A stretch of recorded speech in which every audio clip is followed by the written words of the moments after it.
Do you see what I see?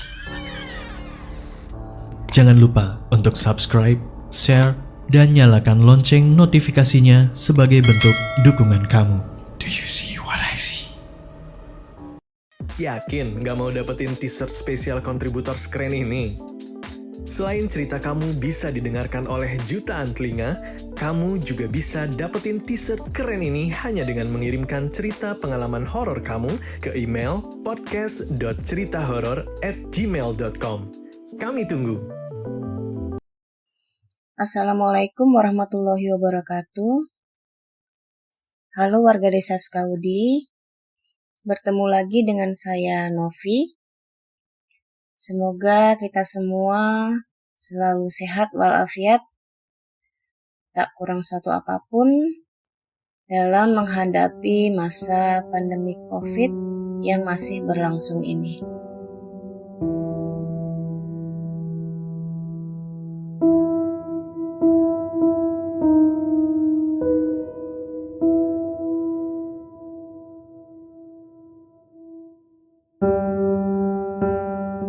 Kali ini saya akan menceritakan pengalaman horor saya pada saat saya masih kuliah di Jogja sekitar tahun 98. Saya akan memberikan gambaran sedikit mengenai rumah kami di Jogja saat itu.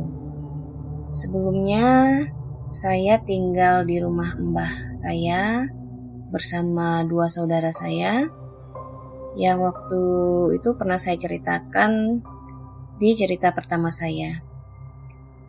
Dikarenakan ibu dan adik bungsu saya akan pindah dari Balikpapan, adik saya ingin melanjutkan SMA ke Jogja, maka kami memutuskan untuk membangun sebuah rumah yang terletak pada sebuah desa di wilayah Bantul dan tidak begitu jauh dari sebuah pemakaman. Di rumah inilah ada beberapa kejadian mistis atau horor yang kami dan khususnya saya alami. Salah satu kejadian yang pernah saya alami di rumah kami adalah di bulan Ramadan. Seperti biasa, kalau puasa maka kita melaksanakan ibadah makan sahur. Biasanya setelah makan sahur, kita akan mengantuk dan akhirnya tertidur lagi. Nah, pada saat itu sehabis sahur, saya masih benar-benar mengantuk dan kemudian kembali untuk tidur. Ketika azan subuh berkumandang, saya dibangunkan oleh ibu saya untuk segera sholat. "Vi, bangun. Ayo sholat subuh. Sholat subuh dulu, nanti baru boleh tidur lagi kalau sudah sholat," kata ibu saya waktu itu. Lalu saya menjawab, "Iya, ntar dulu bu, ntar lagi." Akhirnya saya tertidur lagi. Karena tidak ada suara gemericik air wudhu di kamar mandi, ibu saya membangunkan saya untuk kedua kalinya. Ibu saya masuk ke dalam kamar, lalu membangunkan saya. "Udah sholat belum? Kok malah tidur lagi?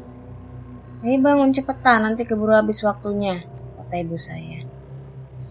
"Iya," jawab saya sambil malas-malasan saat itu. Memang hawanya mengantuk sekali. Sampai akhirnya saya jadi malas-malasan untuk bangun. Padahal saat itu dalam hati sudah memburu-buru untuk segera ambil wudhu dan sholat subuh. Saat itu jam menunjukkan pukul 5 lewat. Dan ketika saya akhirnya hendak bangun dari tempat tidur, tiba-tiba tubuh saya seperti ada yang menahan, terkunci, tak dapat bergerak. Tahu apa yang terjadi? Mata saya saat itu seolah-olah ditujukan pada pintu kamar yang tadinya tertutup. Tiba-tiba ada yang membuka. Dan itu bukan ibu saya, tapi tidak ada siapa-siapa di sana. Pintu itu anehnya setelah terbuka, tertutup kembali dengan kencang. Kemudian terbuka kembali, tertutup kembali, seperti itu. Gubrak, gubrak, gubrak, gubrak. Ya seperti itulah bunyinya, kurang lebih. Tapi anehnya, suara sekencang itu di rumah saya waktu itu yang dihuni berarti 6 orang ya. Bapak saya masih kerja di Balikpapan waktu itu. Ini 6 orang. Tidak satu-satu pun yang bangun saat itu. Kemudian setelah pintu itu terbuka kembali, ada suara di balik pintu kamar saya. Saya terpaku menatap siapa yang ada di balik pintu kamar saya. Suara itu suara laki-laki yang menertawakan saya. Tahu apa yang saya lihat? Saya melihat sesosok pocong dengan wajah hitam dan kain kafan yang lusuh seperti mayat yang bangkit dari tanah kuburan. Dia menertawakan saya bolak-balik, menertawakan saya. Hahaha, seperti itu. Sambil meloncat-loncat di balik pintu. Ditambah pintu kamar yang terbuka dan tertutup sendiri berulang kali. Mirip sekali seperti di film-film horor. Mungkin kalau dibuat film horor ya lumayan serem. Hawa di kamar saya saat itu sangat panas, seperti berada di depan perapian. Mata saya terus menatap pada sosok pocong itu. Dan anehnya kenapa saya menatap terus ya? Dan anehnya lagi, bukan badan saya yang terkunci, tapi mulut saya pun juga terkunci. Tidak bisa mengucapkan doa untuk mengusirnya dari hadapan saya. Saat itu saya hanya bisa berdoa dalam hati agar pocong itu segera dapat hilang dan pergi dari hadapan saya. Badan saya basah keringat karena baru kali itu saya bertemu dengan pocong. Apalagi ini pocong usil banget. Loncat-loncat dan gubrak-gubrak pintu. Karena kegerahan dan pintu yang bolak-balik terbuka dan tertutup, saya berharap sekali ibu saya datang lagi ke kamar saya. Sehingga pocong itu bisa pergi dari hadapan saya. Tapi ternyata tidak ada yang datang. Lumayan lama pocong itu mengganggu. Di saat saya sudah kelelahan, dalam hati saya menyesal. Sangat menyesal. Mengapa saya menunda-nunda sholat subuh saya? Sampai-sampai saya didatangi sosok pocong yang usil dan menertawakan saya, seolah-olah mengejek karena saya anak yang malas sholat. Pada saat saya menyesali perbuatan saya, tiba-tiba dari arah pintu masuklah sesosok bayangan terang menghampiri saya dan berhenti di samping kiri tempat tidur saya. Saya belum menyadari siapa bayangan tersebut. Bayangan seorang laki-laki dengan perawakan gagah, tinggi besar, berkulit putih bersih, dengan jubah dan sorban berwarna orange yang lembut. Sesosok itu menatap saya sejenak dengan ekspresi datar, sementara pocong di belakang pintu masih saja mengganggu dengan suara tertawanya.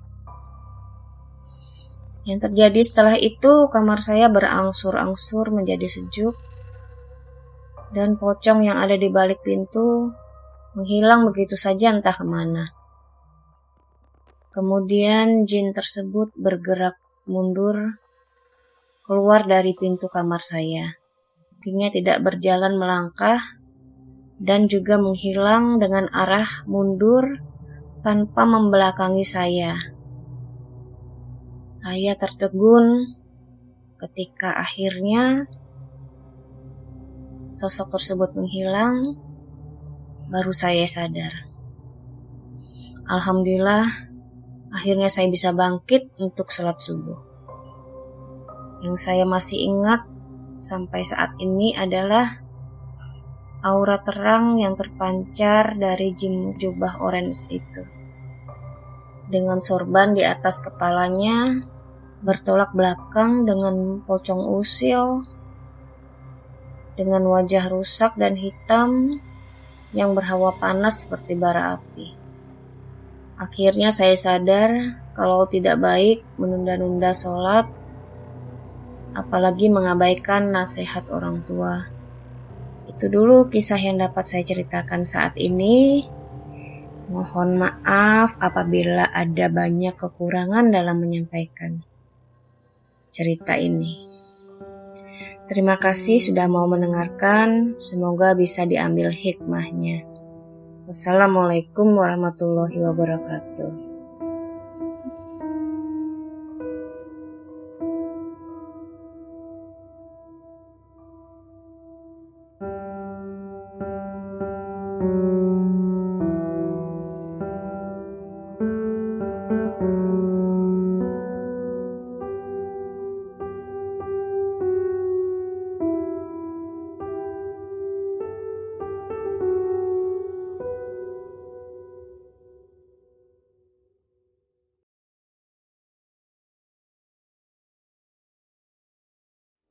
Kamu juga punya pengalaman horor?